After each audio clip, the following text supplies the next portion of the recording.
You're listening to episode 95 of the Small and Supercharged podcast with Reframing. So on today's podcast, we're joined by a very special guest who, although I imagine actually a lot of people listening will know you, I know you through your X Factor-ness, but also because Sophie, you are Sophie's brother.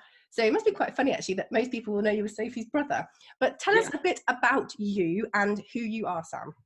So my name is Sam Callahan. As you say, most people know me from being an X Factor finalist. I was on the X Factor in the 10th series back in 2013, which is like an age away, but feels like yesterday to me. So, and then obviously, as you say, I know you through my sister, who is an equine photographer and a blogger and everything else under the sun nowadays. she's smashing all things. it. Yeah, she's all things. Yeah, that's our tie, I guess. So you have very, very kindly said you'd come on because a few weeks ago I did a podcast about trolls, and the very minor one I had, and I was speaking to Sophie about it, and she went, "You need to speak to Sam." And I'm like, "Do you think he'd speak to me? Because I know that you have got a lot of form in trolls, not as a troll, as being trolled." So Can you tell us a little bit about how that first started and, just about the background? Yeah, so initially, I grew a large social media fan base before I was on X Factor. So this goes back to 2011, 2012, when I was doing things. I think back in the day it was like twit cams and things like that, and I was singing to people online, and I grew a fan base of about 20,000 people on my Twitter, and I was gigging up and down the country for free just to kind of grow a fan base. And it began then, and it was just random people that, I don't know whether they were trying to get attention or what, but they would just comment nasty things. And at the time, it was really new to me, and it was kind of hard to deal with. But I kind of went straight into okay, well, I'm going into this career. I guess this just happens. And that was where I initially started blocking people. But I didn't have anything before X Factor like I did post X Factor. Okay. Because you go on a show like that, you're open. I was on my year was the peak, was the last year of the good X Factor, I like to think. But we had 12 million people on a Saturday night watch, which is crazy to think. Now they get like one or two. So, opening yourself up to that many people to see you perform and to see you do what you do. Not only that, but to see you just in your, being yourself you have to talk things, and these little extracts of video where you just filmed being yourself in your daily life. And you open yourself up. You open all of that up to criticism from everybody, or people from all walks of life. So, and we were encouraged at the time to, really go hard with social media and use Instagram, Twitter, and Facebook, and all of that. And I think that was where I first discovered how cruel people can be. The first thing was my first ever appearance on the live shows. I think was. I got overly tanned by the ladies that do your fake tan on the X Factor, and that wasn't my fault. I was just like, okay, and they were going, no, it would look great under the lights. I went on stage, and the tangerine jokes were ridiculous, and I found it hilarious until people started being like, oh, he's this Essex precocious, like, and I was like, oh, okay. I was like, that's a bit nasty. But obviously, what comes with going on the X Factor is people just really ridicule your performance. And I was never under the impression that I was going on there to win. My actual target was to get to boot camp, so I smashed it in those times. Right, yeah. But yeah, I was never there thinking I was going to win. We had people. We had Sam Bailey, who won our year, who was the most amazing vocalist, and I think you sit yourself next to her, and people are going to criticize. So so that was my first real encounter of it, I guess. So how did it initially feel? Because as you say, someone's saying you're overly fake tanned, and you're like, yeah, I am overly fake tanned. That's one thing, because that's just an observation. But when people are then saying things about you that aren't true about your character, how did that initially feel? Were you quite surprised by it? You know, how did it feel?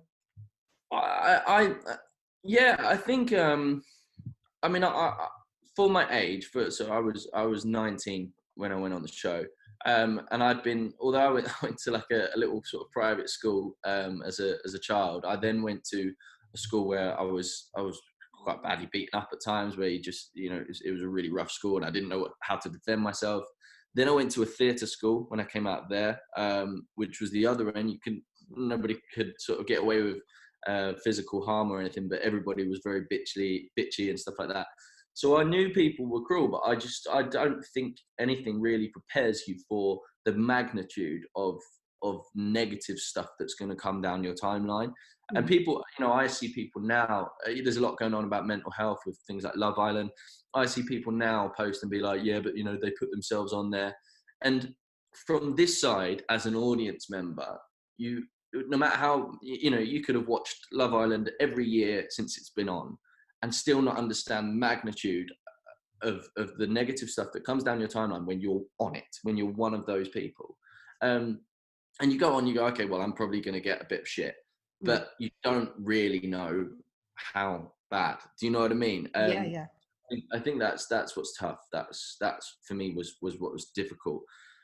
Since then, you know, I've had everything from people going, oh, you can't sing, which, you know, okay, well, don't listen to me then. Well, that's the thing, isn't it? Just move on.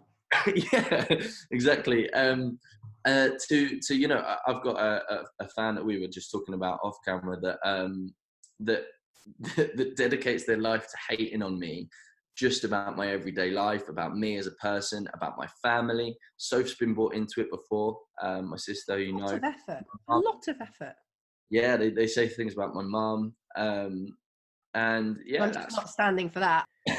You're not having that.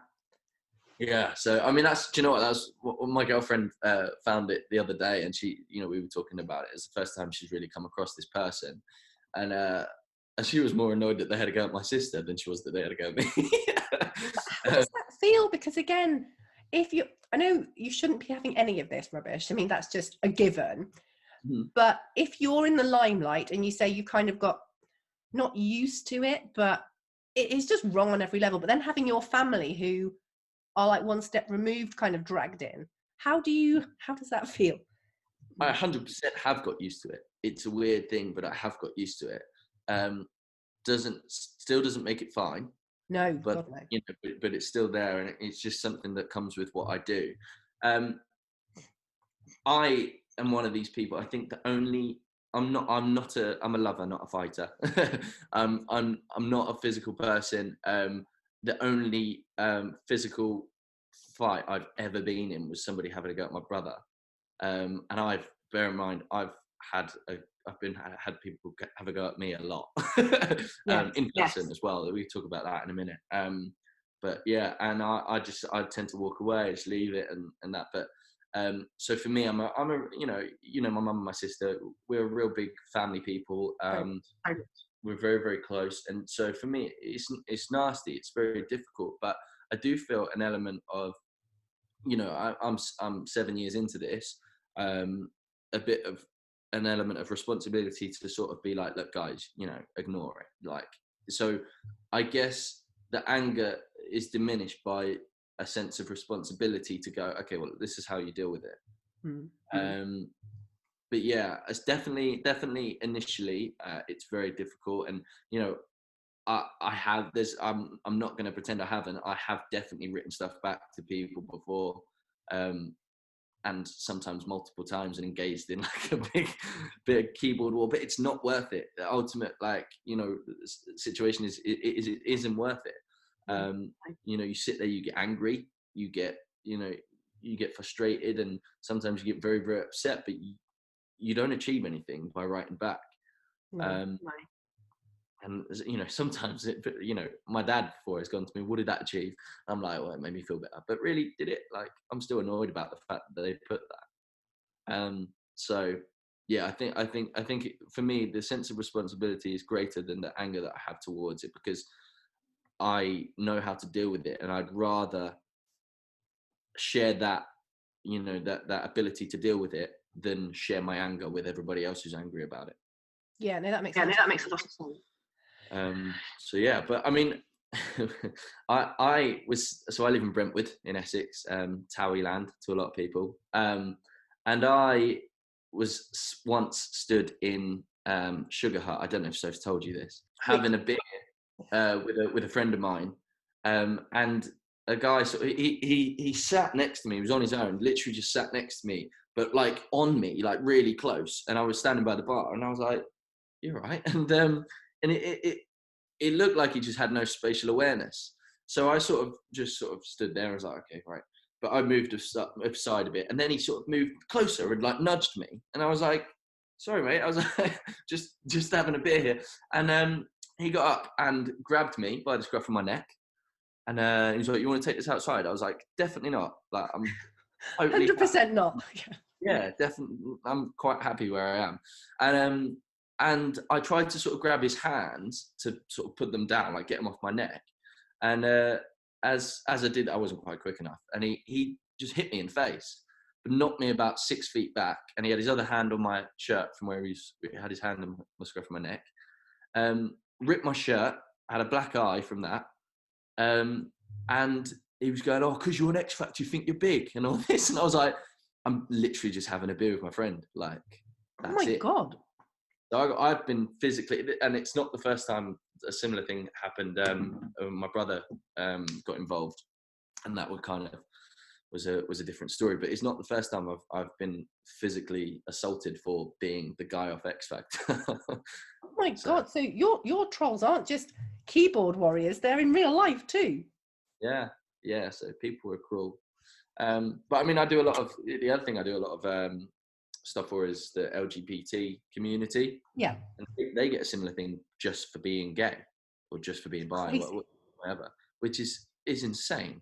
Like, to me, I mean, it's just as insane, I guess, to people hating me because I'm Sam, but still, I just, I don't know why I brought that up, but I think that's, like, it's crazy that people actually do it in person and to actually physically assault someone because of whatever it is they don't like about them. I think It's absolutely mad. I think when you come from a place where you would never ever consider doing that because it's just not how you were brought up or what is socially acceptable or correct. I mean, someone can annoy you and you kind of go, oh, they're annoying, but that would be the end of that. You wouldn't be. So I was going to say, do you have any kind of standout experiences from your trolling? I mean, I guess that would be one. That would be one. Yeah, I think this. So this person, Vic Hardy, I'll read you a couple of their tweets, but the reason this is standout is because for the last sort of 5 or 6 years, maybe more, I think probably since X Factor, this person has dedicated nearly every day of their life to hating on me and my family. And I mean, they're now called Vic Hardy. I can read these out because they're not real names, but before they were called Terry J, and they've sort of changed their name. I don't know what the reason is because I didn't know who Terry J was in the first place.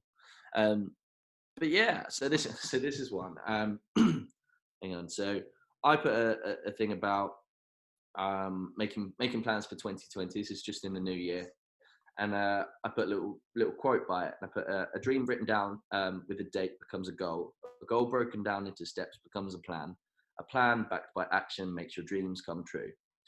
And this person, someone else replied and said, wisdom from a beautiful boy, which was very kind. That's nice. And yeah, lovely. And this person replied to them, couldn't reply to me because I blocked them. So she replies to, she replies to other people who reply to me. Anyway, so what they wrote was, you should have seen the pic before this with his slapper, which is my girlfriend. He looked rough as fuck, no makeup. Haven't got makeup on in this photo.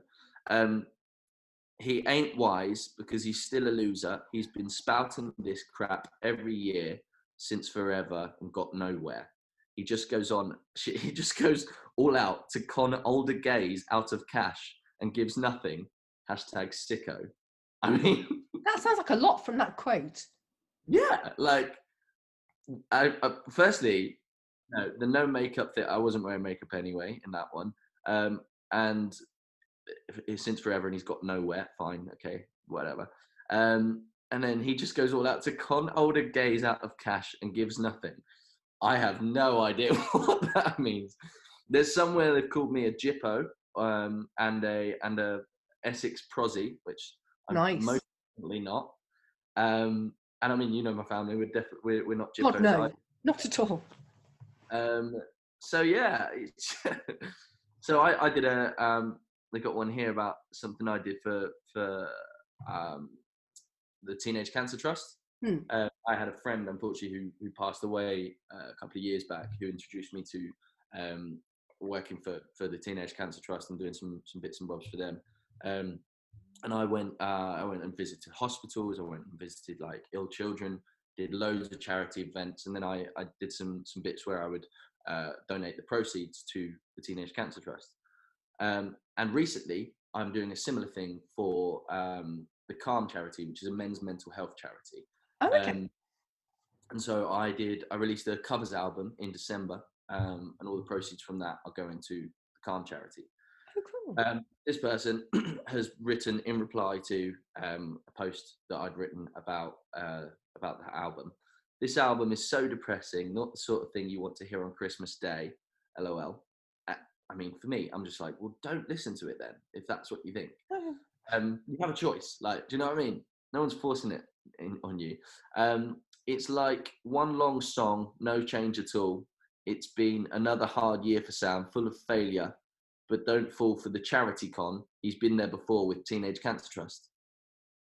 So because you did one good thing, you now can't do another? Well, no, I think what they're saying is don't fall for the charity, like as in it's not for charity. It is for charity. I see. But he's been there before with the Teenage Cancer Trust, which is, I have done things for them before and did it all very well, and it worked. So I like, they just, everything I do, this person just hates on. I mean, there's not, I could sit here for hours and read these. But yeah, he's a typical Essex midget pikey. I've got. Jesus Christ. So yeah, they don't go soft on me. But yeah, so I mean, this person is an extreme. But they spend literally every day writing like negative stuff towards me. That's a lot of effort. It is. I mean, more than anything else, like these people just have nothing better to do, which I think is really sad. It is sad. It is really sad. I think, I mean, I was talking to Sophie, obviously, when she discussed me doing this with me. And she was saying, like, I think you need to really think back to what it is that you feel about these people, because you, like I said, I block it out so much nowadays that I don't really have much thoughts on them. You know, I don't think about them when I see the tweets. I just go, oh, it's another one of those. And that's it. But what I did say to her, which I think is probably a really important point to make on this, is that I've never, ever seen a troll or, you know, a hater doing better than me. No. And the same case in anybody else's haters. I've never seen anyone who's hating on Soph doing better than Really Soph. good point. I hadn't thought of that. And I think, I mean, you know, as an artist, we also have established that you have some different types of fans, and especially when I was first beginning, what happens is the ones that cling to you first are people who they're so supportive, and it's great.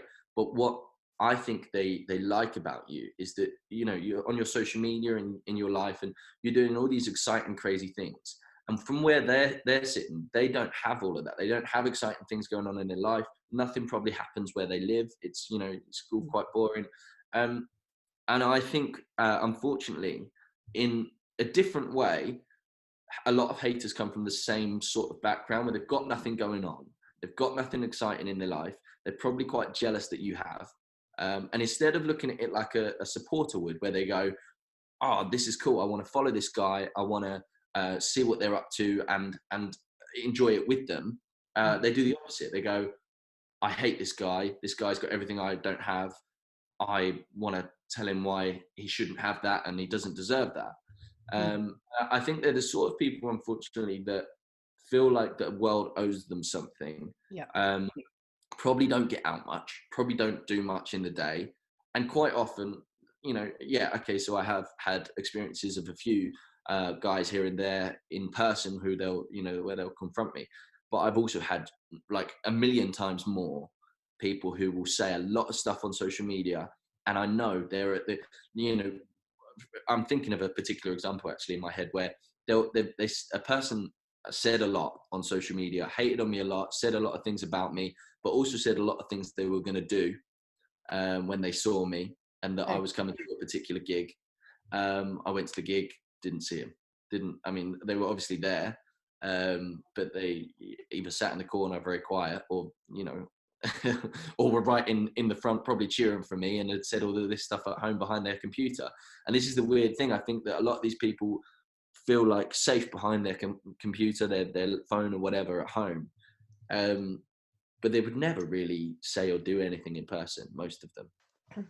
Which is why I think it takes a particular sort of person to be like that, to be negative and hateful and harmful. But you have had some quite serious threats, haven't you, via social media? Yeah, I've had death threats and all sorts. I mean, it's about as bad as it gets, isn't it? And how do you deal with that? Do you still have the same blocking policy, or do you actually report that, or what do you do with that kind of? How do you deal with the different sorts? That's a very good question. I don't really know. I think I do just have the same sort of like attitude towards it, because nothing has ever come. So anytime I've ever had a confrontation in person with somebody that doesn't like me or doesn't like me because I'm on X Factor or whatever, it's not been as a result of anything that's been posted on social media. It's separate. They aren't the same people that are sitting writing stuff to me on Twitter or whatever else. And I've never had anybody write anything to me on social media and then follow it up. And I think that safety and that knowledge just kind of makes me like, whatever, like, you're not going to do anything, and these people were probably 9 times out of 10, the people that would say stuff like that, it's not a one-off threat. It's not a like, bang, I'm going to do this. It's a result of a lot of silly little negative things that people say, little digs, little nasty things they would say, and then all of a sudden a threat.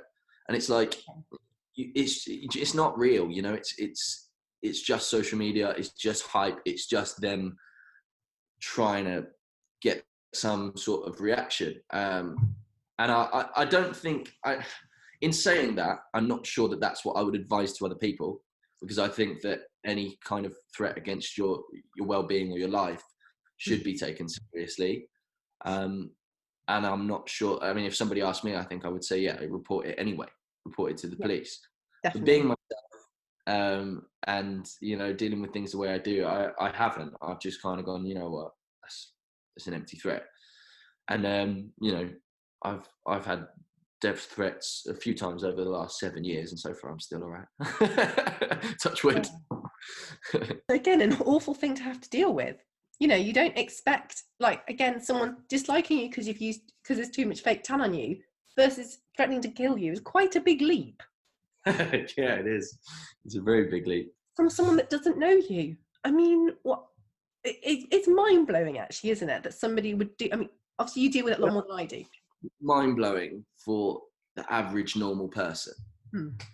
Because you're the average normal person, because you're sane, because you have other things to do. You don't want to get you to write that down and sign that as a statement. Yeah, exactly. Yeah.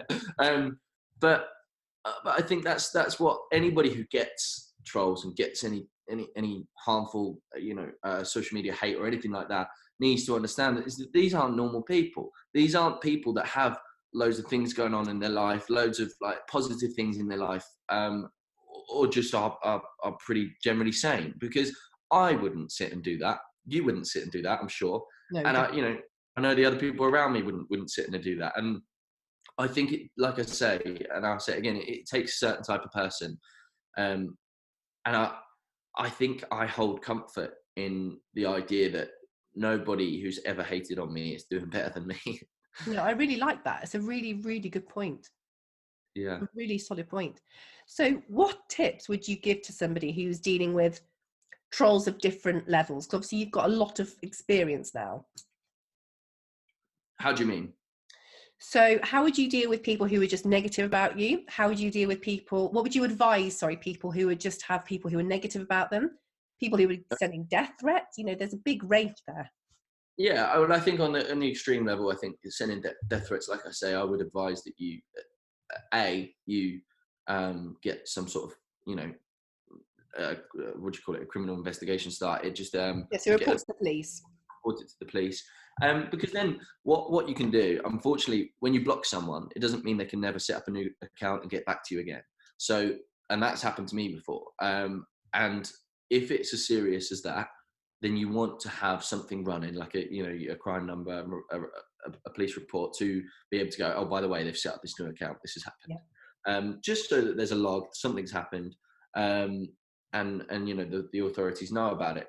However, I think that, on the other side, the block button is there and it works as many times as you like. I mean, I just went on to unblock this person so I could read their tweets.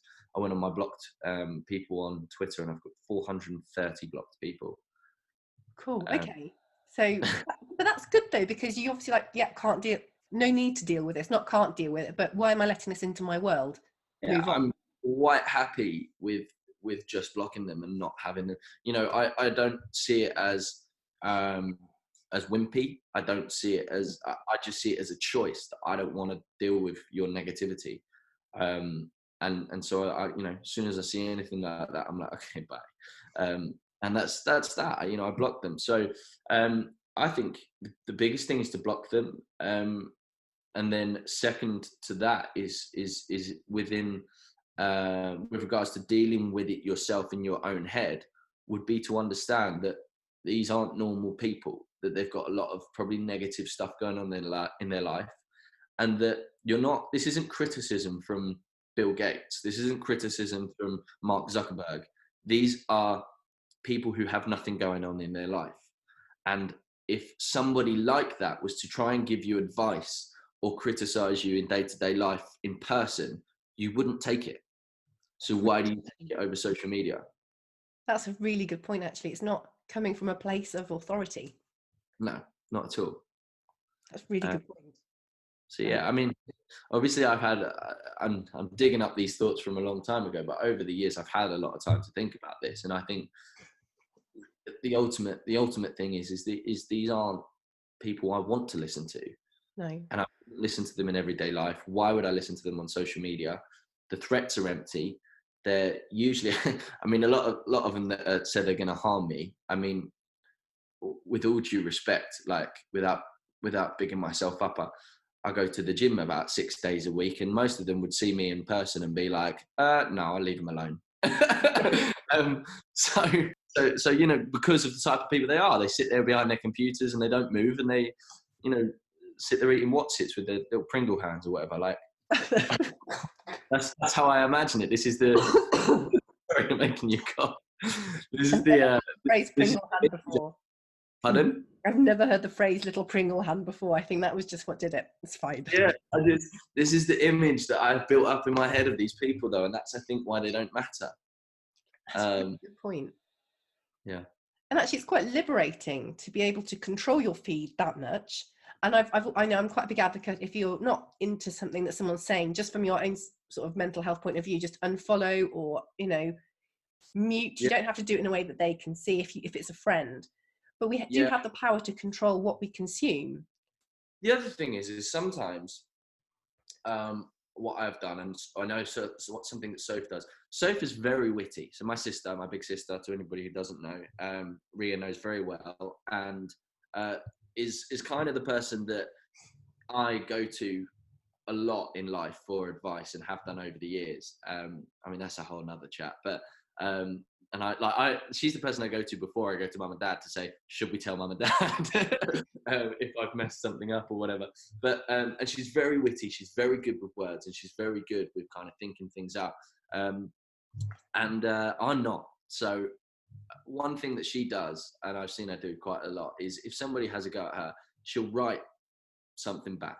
And then she might wait and see what they come back with, but she'll kind of almost have a final word. So they'll see it, they'll get their notification, but they won't be able to reply to it because she'll then block them. Oh, that's a Right? good call. So sometimes she does that. However, for me, I mean, I've done it before. And when I think, right, I've got a good case here, I've got a good reply, I'm going to leave it at that and then block them. But for me, like, you know, it doesn't always work because I'm not quite so switched on and witty. And I'd rather sometimes just block them and be done with the comment and have that off of my feed than enter into any kind of discussion, and also possibly make myself look silly because I'm not quite so witty. And yeah, like, do you know what I mean? I think sometimes it's best to just be done with it. No, I really, really appreciate all of that. And I think some of the things that you've said actually now, basically it's reframing it, isn't it? It's reframing this person that's having a go at you as not someone of authority, not someone who's doing better than you. And the Pringle hand thing is just brilliant. Nearly choked, but it was worth it. But I think, I mean, you know, I've seen Soph more recently as well. I've seen Soph enter into discussions with people that are writing negative things on her feed, and she's quite confident in the fact that she'll always have a comeback. She'll always be smart. She won't put her foot in it, and that's great. I wish we were all like that. But she is good. Yeah, she is. She's written stuff back for me before in like over the, I mean, long time ago now, but to people that are saying nasty stuff, and now I just kind of have my own way of dealing with it. But yeah, I wish we were all like that. But you know, and if you want to deal with it like that, and you think you've got the, you know, the wherewithal to deal with it like that, amazing. If not, then, you know, the block button's always there, I guess. No, that's really, really good. So tell us all the places where people can find you, not for trolling. Sam is done with that. He will block you. It'll waste your life. You'll just be added to the block list, so I'm not worried. Yeah, so basically, I'm on everything. I'm on Twitter, which is @CallahanMusic_. Instagram is @itSamCallahan. TikTok is my new one. That's @itSamCallahan. And then if you search me on Facebook or YouTube, to be honest, most of them have a little blue tick, so be able to see, but just put Sam Callahan in, and yeah, I'm all on there as well. That is amazing. Thank you so much for talking to me. I really, really appreciate it. No worries. Thank you for having me. It's been fun.